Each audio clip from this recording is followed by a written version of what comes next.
Journalist association తరఫున సమావేశం జరిగింది. ఆ సమావేశంలో పెద్దలు నిర్ణయించారు, ఓటు హక్కు కంపల్సరీ వెటర్నరీ జర్నలిస్ట్కి కల్పించాలా. ఒకవేళ కల్పించిన పరిస్థితిలో మీరు కట్టిండే డబ్బులు వాళ్ళు కట్టిన డబ్బులు వాపసు ఇవ్వాలా. అది లేదు మీ చేత కాకపోతే మీరు దిగిపోండి, మేము నడుపుకుంటామని కూడా నేను చెప్తాను. మీరు చేసిండే చట్ట ప్రకారం అది చట్ట ప్రకారం కాదు, మేము నిరూపిస్తాం. మీ చేత కాదు, మీరు దిగిపోండి, మేమే నడిపిస్తామని కూడా నేను ధీమాగా చెప్తున్నా. దయచేసి మీరు త్వరగా జరపండి, లేదా మీరు రాజీనామా చేసి వెళ్ళిపోండి. అందరూ మేము కమిటీ వేసుకొని మేము జరుపుతాం. కాకపోతే మీకు వారం 10 రోజులు టైం ఇస్తా ఉంటాం. మీకు ఏదో మే వరకు ఉంది, రిజిస్ట్రేషన్ చేసిన అదంతా చట్టం కాదు. చట్టం కాకపోతే ఒకసారి తెలుసుకోండి. నేను అన్ని తెలుసుకొని మీ దగ్గరికి ఈరోజు మీడియా ముందుకు వచ్చా. నేను కూడా న్యాయ పరిరక్షణ చైతన్య సమితి జిల్లా అధ్యక్షుడిగా ఉన్నా. నేను కూడా జడ్జీల పైన పోలీసుల పైన కూడా కౌంటర్ రాసి వేసిస్తుంటా. నాకు కూడా చట్టాలు తెలుసు. దయచేసి మీరు ఇమ్మీడియట్గా ఎన్నికలు జరపండి, లేదా మీరు దిగిపోండి, రాజీనామా చేసేయండి, మేము నడుపుకుంటాం. Okay, thank you. మిత్రులు వచ్చినందరికీ చాలా సంతోషం. ప్రధానమైన డిమాండ్లు ఏమనగా అనంతపురం ప్రెస్ క్లబ్కు ఎన్నికలు నిర్వహిస్తామని నూతన అడాక్ కమిటీ ఏర్పాటైంది.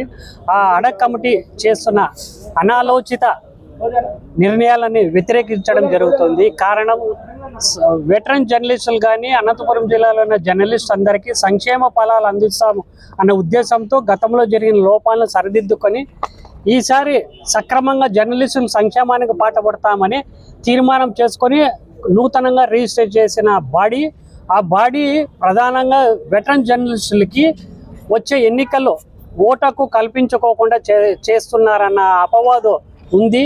ప్రధానంగా ఆ జీవోలో కూడా మేము అట్లే ఉంచినాం. కాబట్టి ఆ వెటరన్ జర్నలిస్ట్ ఓటుకు కల్పించాలంటే ఒక ఏడాది మాత్రము వెయిట్ చేయాల్సి ఉంది అంటున్నారు. అది ప్రధాన డిమాండ్, ఆలోచించదగ్గ పరిణామం. ఏమైతే జర్నలిస్టుల సంక్షేమాన్ని కోరే కమిటీ ఏర్పాటు అవుతుంది అన్న వాళ్ళే వెటరన్ జర్నలిస్టులకి అన్యాయం చేయడము చాలా మోసదగ్గ పరిణామం. మా హక్కు కోసము వెటరన్ జర్నలిస్ట్ ఎలక్షన్లో నిలబడి ఓటుకు కల్పించుకోవడానికి చట్టపరంగా చూసుకోవడానికైనా సరే. ఇంకోటి, నూతనంగా రిజిస్టర్ అయిన అనంతపురం ప్రెస్ బాడీ, అది register of news papers of India కాకుండా ఆ సొసైటీ రిజిస్ట్రేషన్ అమలు చేస్తామని చెప్పి ఆ జీవో విడుదల చేయడం జరిగింది.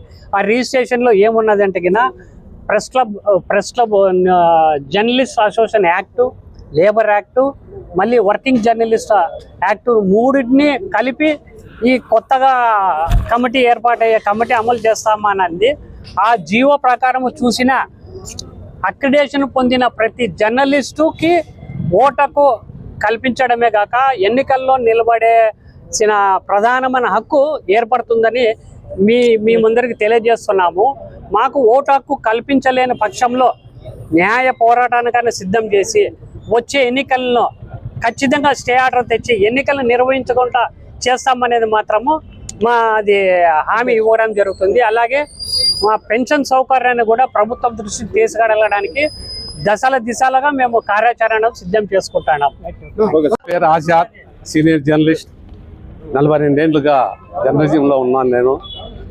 ఈరోజు ప్రధానంగా మీటింగ్ పెట్టుకోవడం అజెండా ఏమంటే పుట్టపర్తి అనంతపురం జిల్లాలో ఉండే వెటరన్ జర్నలిస్టులతో కలిపి ఒక సమావేశం ఏర్పాటు చేయాలని ఈరోజు సమావేశం ఏర్పాటు చేశాము. మంత్రి కాలు శ్రీనాథ్ ఇద్దరితో మాట్లాడి ఈ నెల ఆఖరిలో సమావేశం పెట్టాలని నిర్ణయించుకున్నాము. ఆ సమావేశంలో అయిన తర్వాత వెటరన్ జర్నలిస్టుల న్యాయమైన సమస్య అంటే ప్రధానంగా పెన్షన్ కావాలని డిమాండ్తో కలెక్టరేట్ దగ్గర ధర్నా చేయాలనేది కూడా ఈరోజు సమావేశంలో తీర్మానించినాము. అలాగే ప్రెస్ క్లబ్లో రాబోయే ఎలక్షన్స్లో వెటరన్ జర్నలిస్టులకు ఓటు హక్కు లేదనే ప్రధానంగా వినిపిస్తూ ఉంది. వెటరన్ జర్నలిస్టులు కూడా ఓటు హక్కు కల్పించాలనే డిమాండ్తో మేము ముందుకు పోతా ఉన్నాము.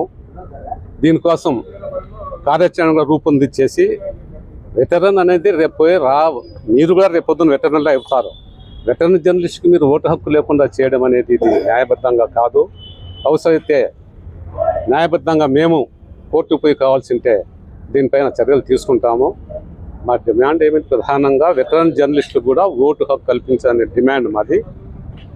ఇది మా డిమాండ్స్. ఓకే.